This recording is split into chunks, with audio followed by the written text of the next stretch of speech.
કડોદરા 4 રસ્તા નજીક નીલમ હોટલ પાસે Ahmedabad Mumbai national highway number 48 પર ઓવરબ્રિજના છેડે મુંબઈ જતી ટ્રાવેલ્સની બસની રાહ જોઈ રહેલા બારડોલીના માતા પુત્રનું ઓવરબ્રિજ પરથી પૂર ઝડપે આવી રહેલ એક ટ્રેલરે કચડી નાખતા પરિવારજનોની આંખ સામે કમકમાટી ભર્યું મોત નીપજ્યું હતું।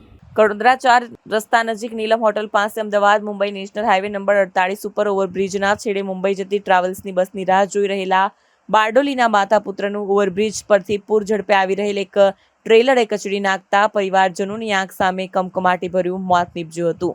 ઘટનાને લઈને મહાવીર જયંતિના દિવસે બારડોલીના જૈન સમાજમાં માતમ છવાઈ ગયો હતો। આ અંગે મળતી માહિતી અનુસાર બારડોલીની જનતાનગર સોસાયટીમાં રહેતા અને મૂળ રાજસ્થાનના ભીલવાડા જિલ્લાના રાજાજી કરેડા ગામના વતની યોગેશભાઈ પ્રકાશભાઈ શાહ વાસણના વ્યવસાય સાથે સંકળાયેલા છે। તેઓ તેમના પિતા પ્રકાશભાઈ, માતા મંજુબેન, પત્ની કિંજલબેન તેમજ બે ભાઈઓ વિકાસ અને ફેનિલ તેમજ ભાભી સુરભી સાથે સંયુક્ત પરિવારમાં રહે છે। મહાશિવરાત્રી પર તેમણે મુંબઈ જવાનું હોય ગત રાત્રે યોગેશભાઈ, પત્ની કિંજલબેન, પુત્ર દિયાન અને પિતરાઈ ભાઈ રિંકેશ ગૌતમભાઈ શાહ અને તેમની પત્ની કીર્તિબેન સાથે બારડોલીથી કડોદરા 4 રસ્તા ગયા હતા। રિંકેશનો મનીષ તેમને કડોદરા મૂકી ગયો હતો અને ત્યાં નીલમ હોટલ પાસેથી અમદાવાદથી મુંબઈ જતા નેશનલ હાઈવે નંબર 48 ઉપરથી જતી ટ્રાવેલ્સની બસ પકડવાની હોય બસની રાહ જોતા હતા। રાત્રિના 12:30 વાગ્યાના અરસામાં કડોદરાનો ઓવરબ્રિજ ઉતરતા હાઈવેના કિનારા પાસે ઊભા હતા ત્યારે કામરેજ તરફથી એક ટ્રેલર નંબર GJ10 TV 9642 પૂર ઝડપે હંકારી લાવી સર્વિસ રોડ ઉપર લગાવેલી પતરાની રેલિંગ સાથે અથડાવી દીધું હતું। ધડાકાભેર અવાજ આવતા ત્યાં નજીકમાં બસની રાહ જોઈને ઊભેલા યોગેશભાઈ અને અન્ય મુસાફરો ગભરાઈને ભાગવા લાગ્યા હતા।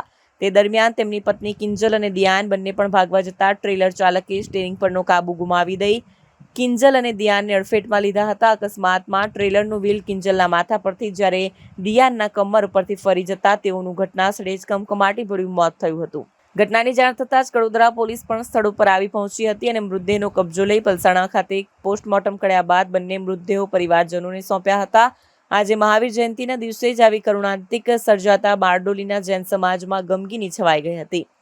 હાલમાં નીલમ હોટલ પાસે ગરનાળાનું કામ ચાલી રહ્યું હોય સર્વિસ રોડ પર પતરાની રેલિંગ લગાવવામાં આવી છે। સુરતથી મુંબઈ પૂના જવા માટેની બસો કડોદરાની નીલમ હોટલ પાસે સ્ટોપ હોય કડોદરા બારડોલી સહિતના વિસ્તારના લોકો નીલમ હોટલ પાસે જ બસની રાહ જોઈને ઊભા રહેતા હોય છે, પરંતુ હાલમાં ચાલી રહેલી કામગીરીના કારણે મુસાફરો હાઈવે પર જ ઊભા રહેવાનો વારો આવે છે।